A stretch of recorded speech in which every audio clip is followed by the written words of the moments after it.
Welcome back, everyone. All right, so you should have Xcode installed, and once you open it up, it should come up to a window like this. All right, so what we need to do is need to create a new Xcode project here. And you can see here that what ends up happening is that there is the Xcode layout, and you can see that there is a whole bunch of different options here. Now, let's go ahead and let's talk a little bit about iOS versus OS X. So iOS is what you use for mobile devices. That's iPhone and iPad or any version of that. The OS X is what you would be using for a computer. Now, they're a little bit different, although iOS is built off of OS X, but it's a little bit different. It's a little more streamlined.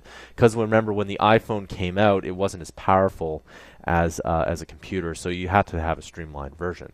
Now, what we're going to be doing is we are going to be learning how to program, and in order to do that, we need to go ahead to application here, and we're just going to go ahead and put in the command line tool.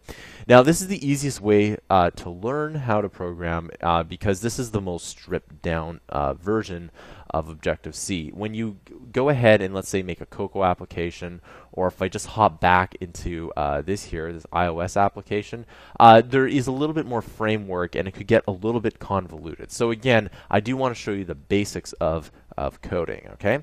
So what I want you to do is I want you to go ahead and click Command Line Tool, and then you can say, give yourself a nice product name. So let's say programming, and I like to use the word prototype, or you can do like programming test, programming exercise, programming prototype.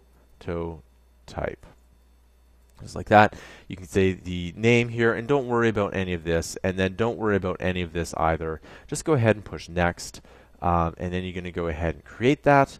And then as you can see, I have a whole bunch of others here, and there we go. We have the new version of Xcode here, and that's essentially what it is here. All right, I'll see you guys in the next tutorial.